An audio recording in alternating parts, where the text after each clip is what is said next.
Langsung bergabung saudara melalui saluran Zoom ada Bergas Chatosasi, Kepala Pelaksana BPBD Jawa Tengah. Selamat siang Pak Bergas. Selamat siang, iya Mas. Pak Bergas, informasi terkini yang Anda dapatkan di lapangan, bagaimana proses evakuasi dan juga proses pencarian korban hilang di lokasi tanah longsor?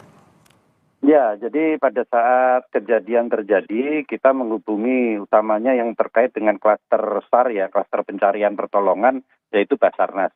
Jadi proses evakuasi korban terdampak longsor maupun banjir bandang yang ada di Petung Priok itu kita mempercayakan kepada rekan-rekan dari Basarnas dan teman-teman relawan. Tentunya masih terkoordinasi dengan kami ya, dengan BPBD, baik BPBD Kabupaten maupun Provinsi. Dan memang tadi betul apa yang disampaikan bahwa proses menuju ke titik lokasi pencarian itu ada kesulitan untuk akses ya, jadi memang harus merambat. Jadi teman-teman relawan ini harus proses menuju ke sana itu bertahap ya, untuk bisa melalui. Memang ada sebagaimana kondisi saat ini, di mana saat ini kondisinya sedang hujan malah di sana. Akhirnya mungkin sementara ya untuk menjaga hal-hal yang tidak diinginkan apabila terjadi ada kejadian susulan, itu lebih baik memang sementara melihat situasi. Tentunya yang bergerak di sana adalah teman-teman Basarnas dan teman-teman relawan serta TRC BPBD. Pak Bergas, data sementara yang kami dapatkan terkait dengan jumlah korban, ini ada 15 orang meninggal dunia, 7 orang hilang dan 10 orang luka. Apakah ada perkembangan terkait data ini, Pak Bergas? Saya dapat terakhir itu bertambah 1 yang MD 16. Jadi 16, yang lainnya mungkin masih sama ya, luka 10, mungkin yang hilang sudah berkurang. Tapi ini barusan kami sempat dapat itu data dari pos lapangan, itu jumlahnya menjadi 16. Oke, bisa dikonfirmasi lagi 16 orang yang telah ditemukan meninggal, Pak Bergas? Iya, betul. Oke. Bagaimana dengan evakuasi korban tewas ataupun korban meninggal tadi? Saya lihat juga Pak bahwa akses yang terkendala dan juga tertutup oleh tanah, warga dan juga sukarelawan tadi menandu jenazah begitu. Bisa diceritakan seperti apa proses evakuasi warga yang ditemukan meninggal di sana? Ya, jadi tentunya setelah relawan itu hadir di sana beserta rekan-rekan Basarnas, itu melakukan proses pencarian. Tentunya dimulai dari titik-titik yang sudah terlihat serta informasi dari warga bahwa di sini ada rumah terkena longsor.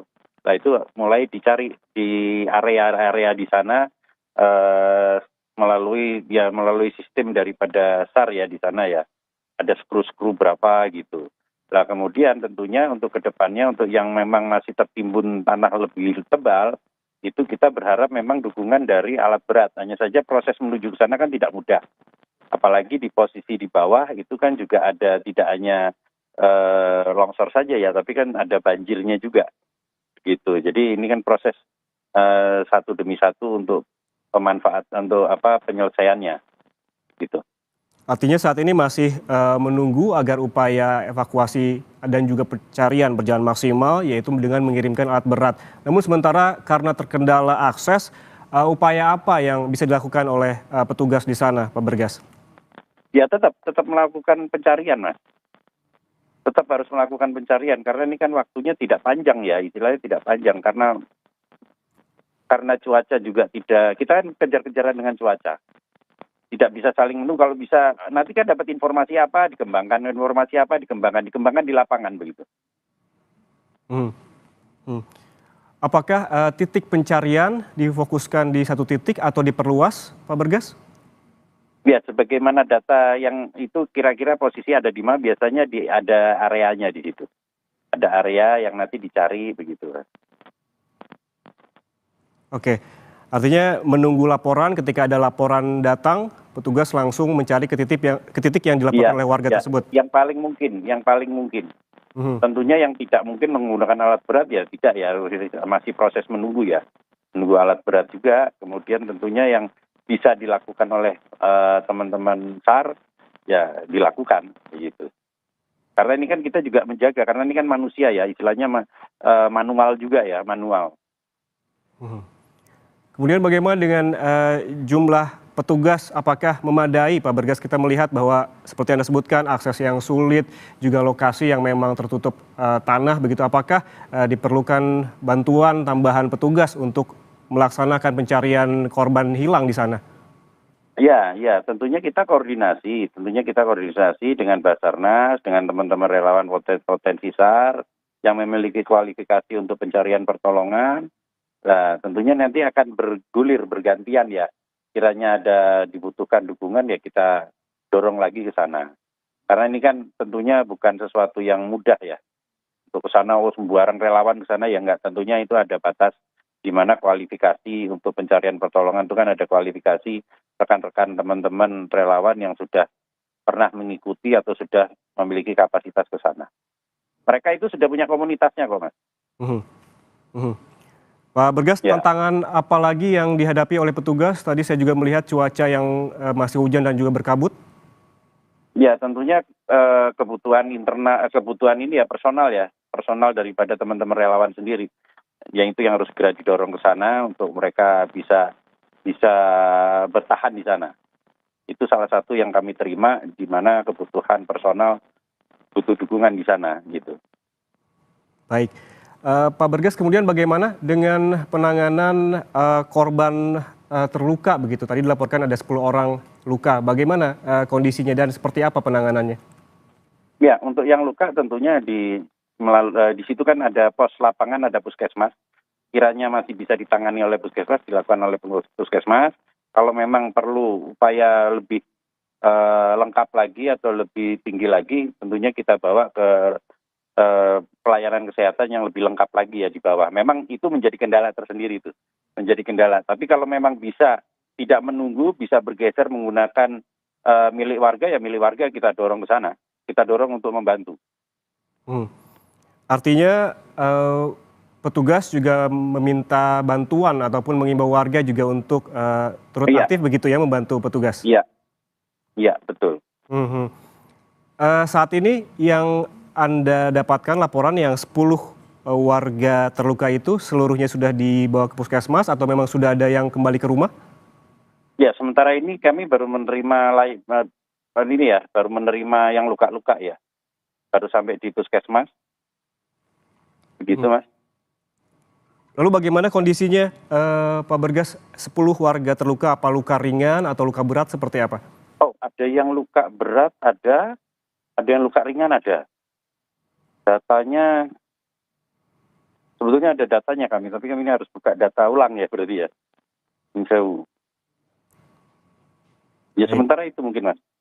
Ya. Mhm, mhm. Berarti yang ditangani oleh puskesmas terdekat dengan lokasi ini, kondisi lukanya berbagai macam, ada yang luka ringan dan juga ada yang luka berat begitu? Ya.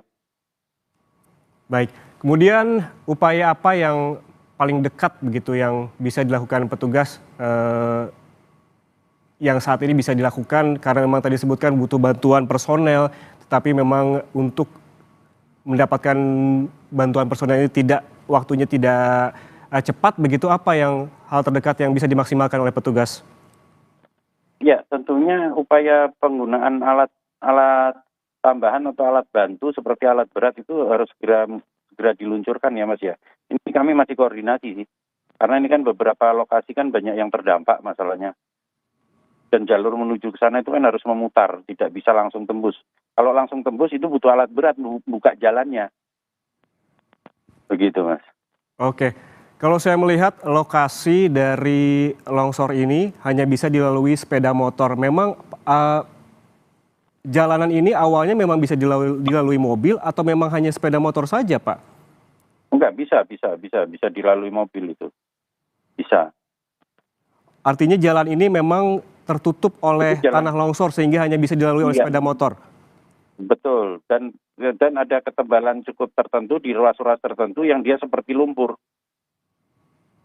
Mhm, Itu kan tidak mudah. Pakai mobil pun tidak mudah, pakai sepeda motor pun tidak mudah. mhm. Begitu, Mas. Oke. Apakah juga ada upaya pembersihan untuk membuka akses jalan, Pak?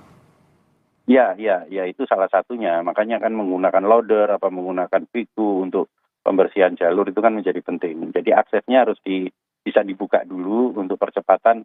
Nanti percepatan tentunya sambil menunggu teman-teman di atas itu bisa melakukan aktivitas untuk pencarian selama cuaca mendukung ya tentunya ya. Tidak saling menunggu istilahnya, tidak saling menunggu. Karena kan sudah ada rekan-rekan relawan yang sudah di atas. Pos lapangan juga sudah berdiri di puskesmas itu. Selain juga terkendala cuaca dan juga akses, petugas juga berkejaran dengan waktu. Saat ini waktu menunjukkan pukul 13:34, artinya tinggal beberapa jam lagi akan gelap begitu. Apakah ada batas waktu hingga pukul berapa pencarian dilakukan, Pak? Ya itu nanti dari tim di sana Mas, itu biasanya kan pencarian itu kan ada batasnya. Kalau memang dukungan Sarpras untuk mencari kurang, ya tentunya dihentikan. Gitu, karena kan beresiko juga. Tapi kalau dukungan Sarpras untuk penguatan lampu memungkinkan, cuaca memungkinkan, ya itu bisa berlanjut sampai ada disepakati di sana. Kalau memang sudah cukup lelah ya harus istirahat, tentunya begitu.